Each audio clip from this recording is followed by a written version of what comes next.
Le soleil de Floride, les stades modernes, une ambiance détendue, un championnat en pleine croissance. Et au milieu de tout ça, Antoine Griezmann, sourire aux lèvres, prêt à écrire le dernier grand chapitre de sa carrière. Sur le papier, c'est une image parfaite. Mais dès qu'on creuse un peu, une question s'impose immédiatement, est-ce vraiment le bon choix?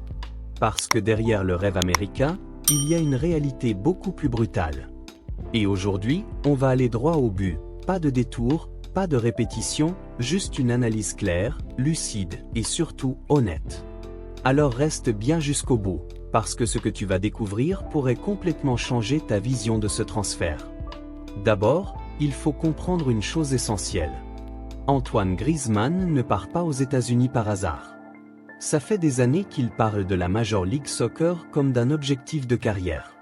Ce n'est pas un caprice de fin de parcours, c'est un projet réfléchi, assumé, presque personnel. Mais là où ça devient intéressant, c'est le timing. À 35 ans, après avoir tout connu en Europe, après avoir été une pièce maîtresse de Atlético de Madrid, après avoir gagné une Coupe du Monde, il choisit de quitter un environnement ultra compétitif pour rejoindre un club qui, aujourd'hui, est tout sauf stable. Et ça, c'est le cœur du problème.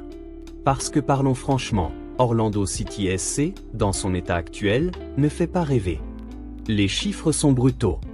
Une défense en souffrance, des résultats catastrophiques, une dynamique négative, et surtout, un manque total de structure claire. Quand une équipe encaisse autant de tirs cadrés et affiche une différence de but aussi inquiétante dès le début de saison, ce n'est pas un simple accident. C'est le symptôme d'un problème beaucoup plus profond. Et ce problème, il ne se règle pas avec un seul joueur. Même si ce joueur s'appelle Griezmann. Ce qui choque le plus, ce n'est pas seulement le niveau actuel de l'équipe. C'est l'absence de projet lisible.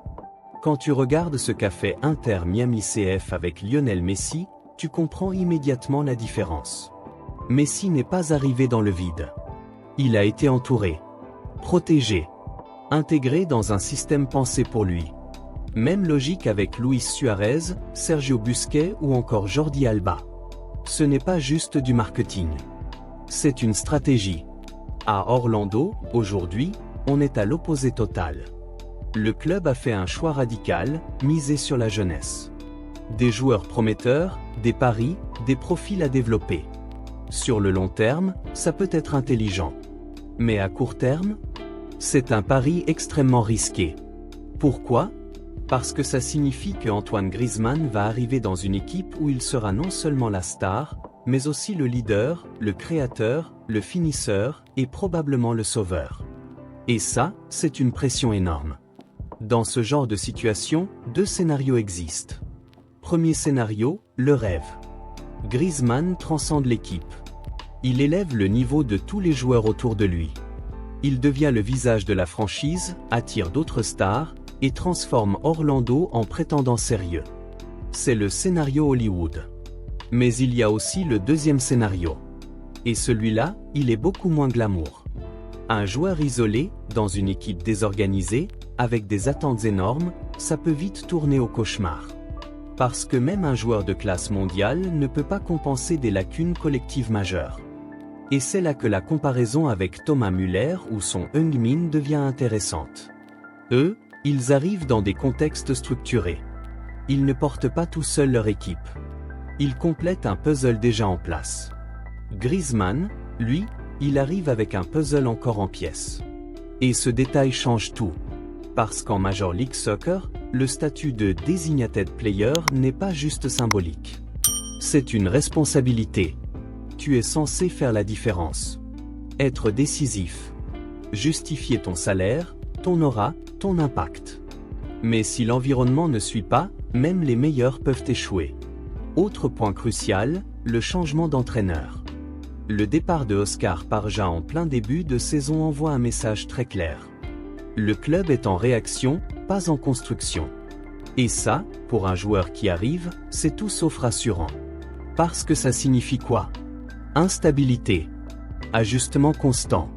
Manque de continuité. Et donc, difficulté d'adaptation. Maintenant, pose-toi la vraie question. Pourquoi Antoine Griezmann a accepté ça? Est-ce uniquement pour le rêve américain? Le lifestyle? La Floride, le soleil, la culture sportive américaine? Ou est-ce qu'il pense vraiment pouvoir relever ce défi? Parce que oui, il y a aussi une autre lecture possible. Griezmann n'est pas un joueur quelconque. C'est un compétiteur, un leader, un joueur qui a toujours brillé dans les contextes exigeants. Et peut-être que ce projet, justement, le motive encore plus.